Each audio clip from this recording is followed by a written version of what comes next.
So what I'd like to do today is take a look at the interactions of B fields and currents, in particular the forces that occur.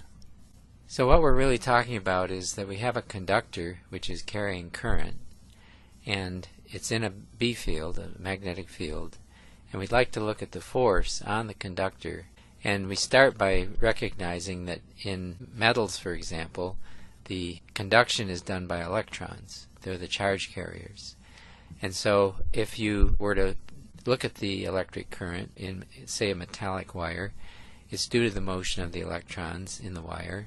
And unfortunately, we take the direction of current in the opposite direction.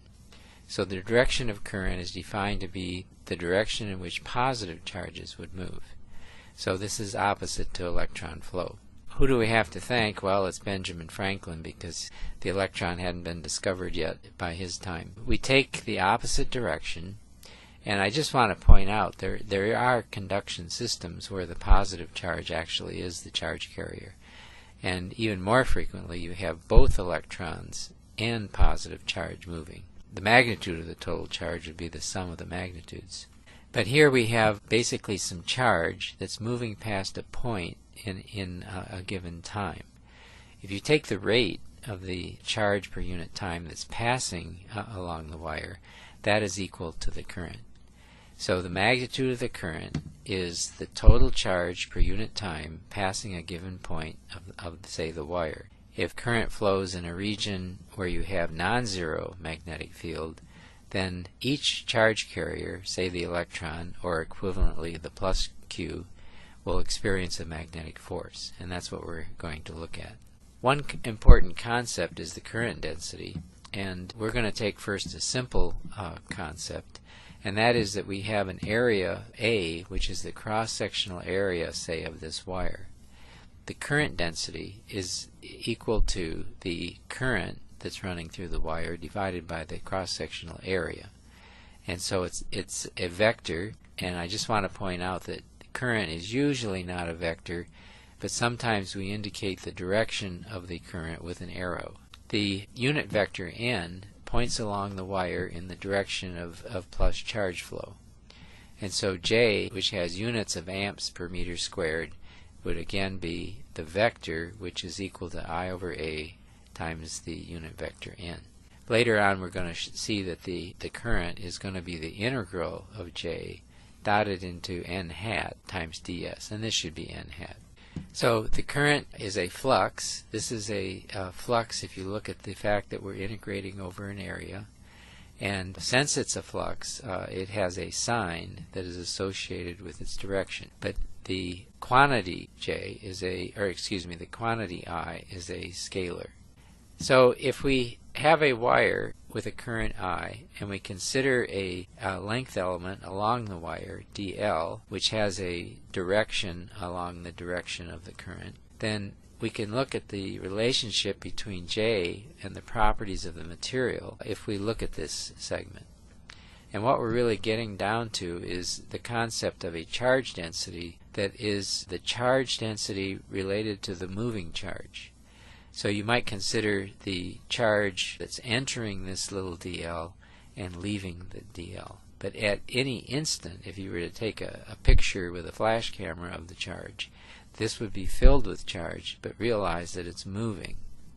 So if we take a look at the quantity and so on, if we consider the velocity at which the charge carriers are moving, the basic theory of conduction involves particles that are scattering off the atoms in the material but being pushed by an electric field, and that leads to an average or drift velocity, and we'll call that v sub d. That said, we quite often just set it equal to v.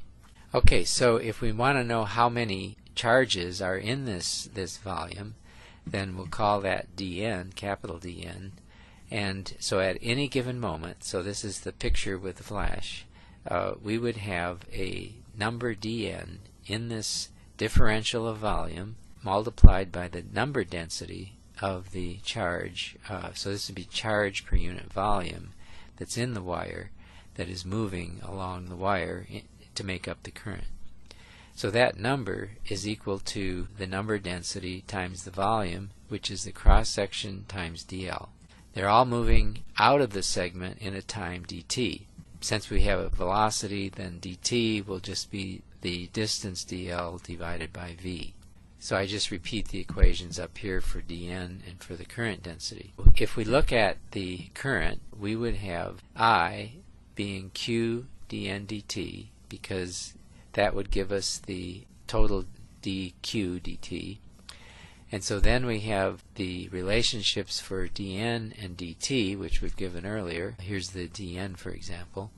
So that goes up here, and then we put in dt here, which eliminates dt, and we end up with the current, which is equal to the number density of the charge times the velocity times the area. We've defined I and j by the motion of the positive charge, and we've already said that electrons are frequently the charge carrier. Notice that E is less than 0, so if we take minus E, we'll get the charge on the carrier. So Q plus is equal to minus E. So then we divide by A to get the current density, and that cancels this A up here, and so we end up with the number density of the charge times the charge per particle times the velocity at which they move. And this is a very common equation that's used in semiconductor physics in a number of places. So we use these definitions to approach the effect of a magnetic field on a current distribution. So we know that if we have single charges, there's a force because of the magnetic field, and that's what we're going to assume here, that all the individual moving charges, usually electrons, but we're going to take positive particles, exerts a force. And that exerts a force on the wire. The magnetic force exerted by the magnetic field on a single charge Q is given by the Lorentz force equation, which we've already given, and that's equal to Q times V cross B. Okay, now we're going to call this a dF because we're talking about a single charge Q. So the force dF on the wire segment dl is going to be basically the total charge in this dl times dF on a single charge. So we're going to take this quantity here, which is the single charge, and just multiply by d capital N. So that's what we've done here. Here's the differential of force, here's our dN, and then here's per particle the force. So we'll put in our dN here, and so that gives us the quantity that we had above, Q times NQA dl, and then here's our V cross B. So then we group the parameters together, so we have just the cross product out here, and we have Q n sub Q A times V. Now we're going to use a little trick here, in that in going from this equation to this equation, we've basically used the fact that V and dl are parallel. They're in the same direction. So if you take the quantity scalar dl times the vector V, we can replace that with the vector V times dl. So we've used the fact that V is parallel to dl, and so we have this relationship here. What that does is it allows us to recognize the current density, which is equal to this product here. So this is the J is equal to Q n sub Q times V. And just to remind you, go up here, and here it is right here. Here's J in terms of those parameters. And don't forget that we've let V equal the drift velocity.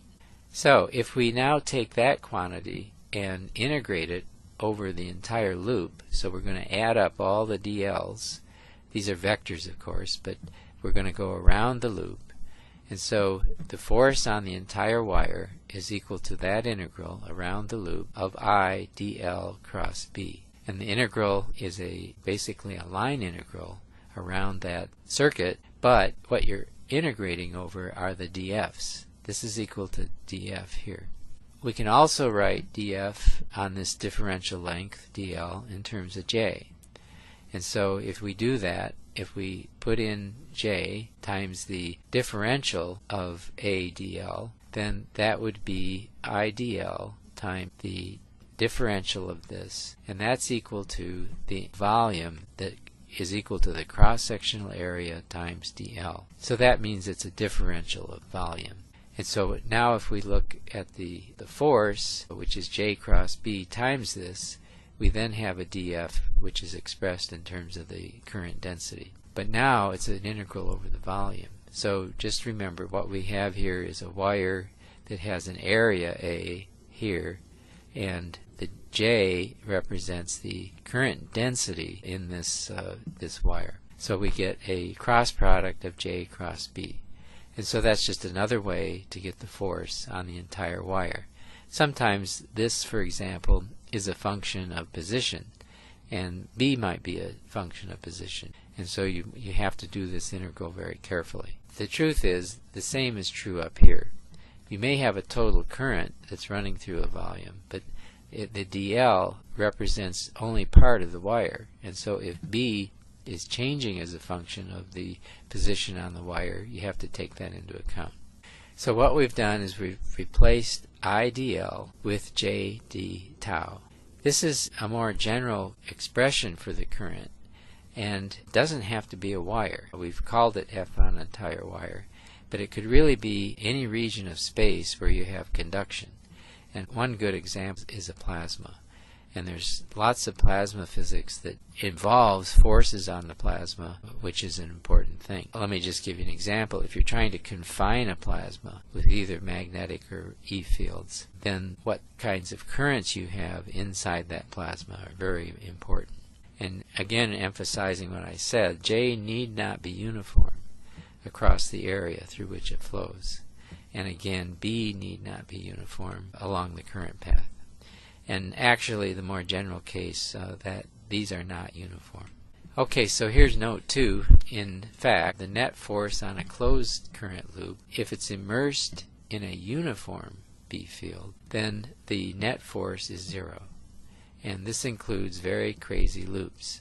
So if you have a loop, so here's a uniform field, a region of uniform field. If you have loops that go all over the place, and if the B field everywhere here is constant, then the force on that loop is equal to 0. What is that force? Well, we've already defined it.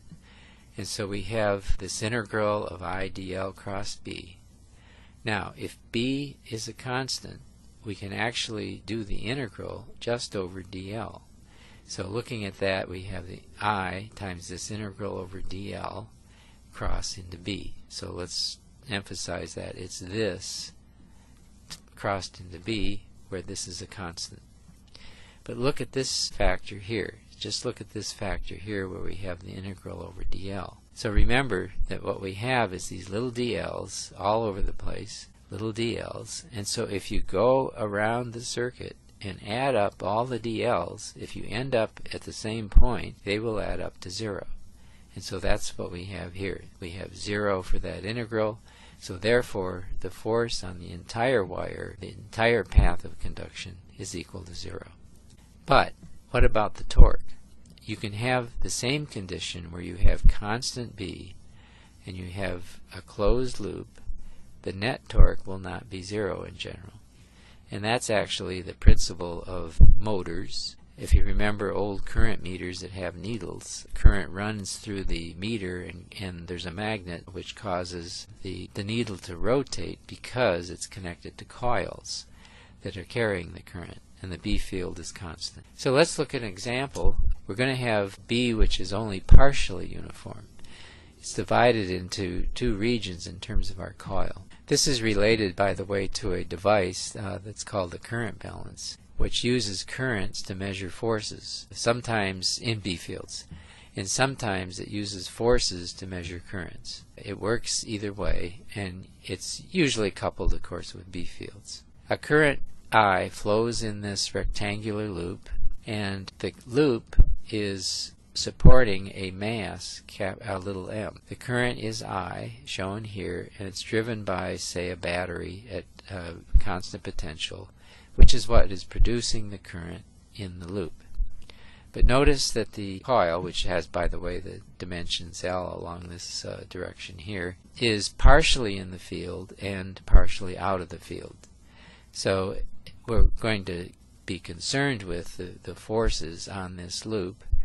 And what we'd like to do is determine the current which will cause this to balance. So in other words, we're hoping for a force up which will balance mg down. So first of all, we note that the field B being into the page or screen, that's what this symbol means, the arrow, the feathers of the arrow, so to speak, is in the y direction. So B therefore is the magnitude of B times the unit vector y. So let's look at the forces. We first look at the forces on the sides, and remember we have I dl cross B for the df on this wire. So what we're talking about is a dl on this part of the wire. I is going through that.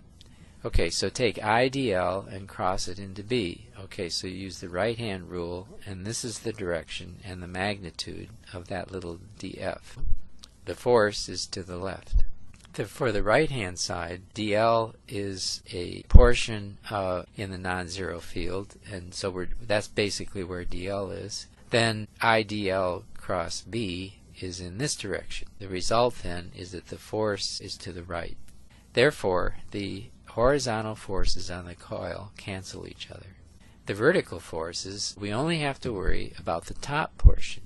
The bottom portion is in zero field, so there is no force on actually all of this part of the wire. Anything below where the B field is, there's no force. We've already eliminated the horizontal forces, so the vertical force is what we have to worry about on this section of the wire. So if you look at the force along that section, here's IDL, here's B, and so we take IDL cross B, and that gives us this vector here. We are very thankful that the force is up. And as we've said before, the down force is mg in magnitude. Well, let's go back to the force on the entire wire. We integrate that df, and the only place we're worried about is the section that's above here. So the integral will just be along this line right here.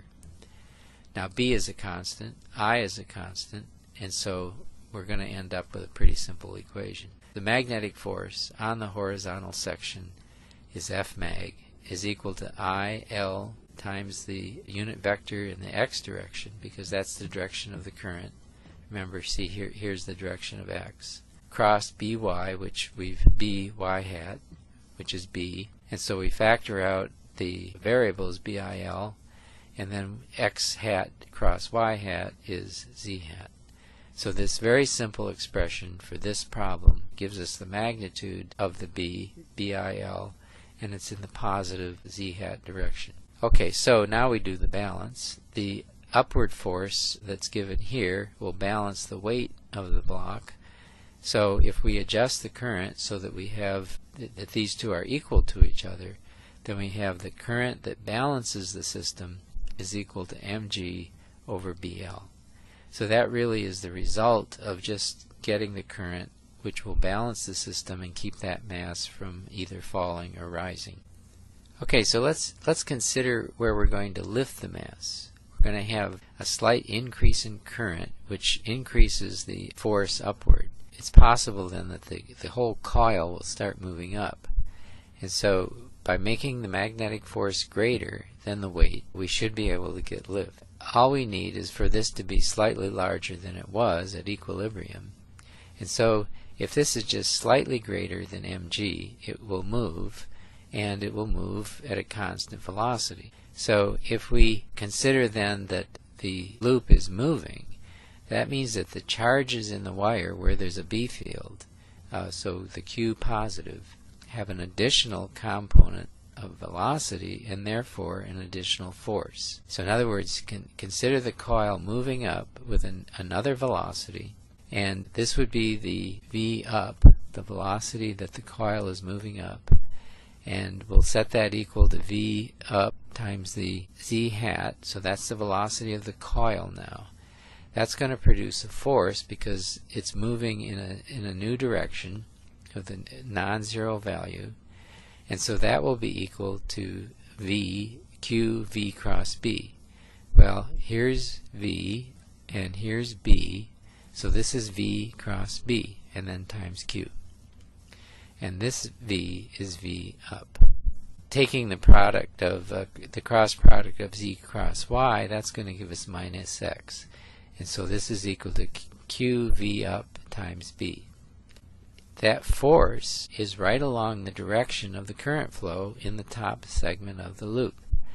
And realize if V is up, we don't have to worry about the sides of the coil, because again, those are actually in the direction of V up, and so there won't be additional forces on that part of the loop. The bottom part of the loop is outside of B, so again, there's no force due to this velocity.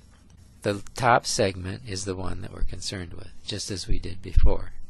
But notice that this direction of this force that we're inducing by having the coil move up is in the opposite direction to the direction of the current flow. And so we'll have to consider what we're going to do to keep this velocity moving up. So what we have to do is consider then a wire. This is the top wire, and here's the additional force it's due to the fact that this is moving upwards with V up. So in order to keep the I constant, remember I is slightly larger than I, but we're going to call it I. We have to apply a force, and one way to do that is to add an additional force through an electric field. So to maintain the current, we must exert some additional force in the original direction of the current flow, because this force would slow it down. That force is the electrical force pointing in the positive X direction. So we'll let that extra electric force be this F times delta E, where delta E is going to be some extra electric field that we need to compensate these the magnetic force that we're talking about, this one up here. Why do I call it delta E? Realize that in order to get this current, there has to be an electric field in the wire. And we'll talk about that later. But basically, this delta E is the electric field that we have to add in order to get this balance. The requirement that happen then is that we find the force on Q due to that delta E. So this is Q times E. And that will be equal to the magnetic force in magnitude that we have already determined. So we're trying to basically compensate this by making the direction of this force in the opposite direction. But for right now we need the magnitude, and that's equal to, you notice the Q's cancel, so we're left with V up times B. We can then say, well, how do we produce this? Well, we can produce it by just kicking up the voltage across the segment of the wire, and so that will be due to the power supply, which in this case is a battery. So if we can increase delta V, then we can generate the extra E field, and that means then that we'll have things happy so that the velocity would continue. While delta V is equal to the E field dot dl, where dl is along the direction of current or along the wire, and so the magnitude of delta V will be V up times BL, and in order for this field to be directed as shown, the potential of the power supply has to be increased. So let's look at the mechanical work versus the electrical work. The mechanical work to lift the mass m, a height dz, which is related to the velocity over some time interval dt, is equal to what we can call it dw lift, we can call that dw mechanical, will just be equal to the force times the distance, dz. We have dz related to the velocity, so we have mg v up dt. That's the differential in the mechanical work during a small interval of time to lift the mass at a velocity v up. Let's go to the electrical force. So we want the differential of work done by the electrical force due to this E field on a single charge. That's equal to dw q electric, which is equal to q delta E, which is the force, times dx. Remember that dx is along the wire and is related to the drift velocity. We go back to that, dx is equal to the drift velocity times dt. This has to do with the motion of Q during the time dt. If you want to simplify this, don't forget that we're only talking about that top section of wire. We can ignore the other two because they cancel. The rest of the circuit is out of the B field. Let's look at this now for all the charges in the top part of the loop. We want total charge, which we'll call Q total. We go back to the number density of Q times the volume of wire in that segment. If we look at the relationship between J and the volume, this total will be equal to NQ times the total volume of that upper part of the wire. And that's just L times A. Putting this into the force, we have dW electric is the Q total times the electric field times dx. And so all that is N sub Q times the volume to get the total charge times the velocity of the loop going up times B times the drift velocity dt. If we now simplify this by organizing the variables, this total dW will be equal to this quantity here. We're going to recognize this quantity as being the total current. This is the current density times the area. What's left? Well, we have an L, we have a B, we have a V up, and a dt. And so again, what I said, this is equal to the current in the wire. Putting that in, all we're left with is ILB, or BIL, usually Bill, times V up, times dt. If we go above, remember that when we have equilibrium, ILB, remember I has two values here. When it's exactly I, the old I, this balances. We get mg. So we're going to take that value for this product here. In principle, this I is slightly larger in order to lift the mass at velocity v. But we're just going to set that equal to I. So doing that, we can put in mg for Bill, B-I-L, times the velocity to move it up, times dt. If we go all the way up here, the work done by the mechanical force is this quantity right here. You can see that they're equal. So the electrical dW is equal to the mechanical dW. Restating that, we have this equality, and the two amounts of work are equal. The velocity is constant. We're lifting the mass. The work that's being done for a small dx to get this to go up is equal to the electrical work, which we have to put in there to keep the thing going up at a constant velocity. So what is going on? We have some source that's driving the current, so for example a battery, that is actually doing the work to lift the block. So again, it's not the magnetic field which is lifting the block. The magnetic force acts as a facilitator. It reorients the direction of the forces. In terms of practical circuits, one way to achieve this, we know we need to go from V to V plus delta V. Well, if this is the voltage that the battery puts out, either you got to buy a new battery or figure out another way to do this. And this is just some practical circuit analysis. So to lift this, we have to take the voltage and add a delta V in order for this to go up. Remember, delta V is equal to this right here. So the faster you want this to move, the bigger delta V is. So you say, okay, I want an upper limit of this, so there's an upper limit on this. If you take, let's call it max, so M. If we take our system, use a battery which is larger than the maximum value of this quantity here, then all we have to do to get the particular value of delta V that we want is, so this is larger than what we need, is just put in a variable resistor. What that does is that if current throws through a resistor, there's a VR here, and the sum of VR and the voltage across the loop is equal to the total voltage across here. So this one here can be V plus delta M. The sum of these two can be the voltage of the battery. So you simply adjust R to get the velocity you want. There's another simpler way if you have some money, and that is just buy a variable voltage power supply, and so then you replace the battery and just turn a knob and you get the results that you want. So next time we're going to talk in detail about currents, and so the question is, what do you know about currents and when did you know it?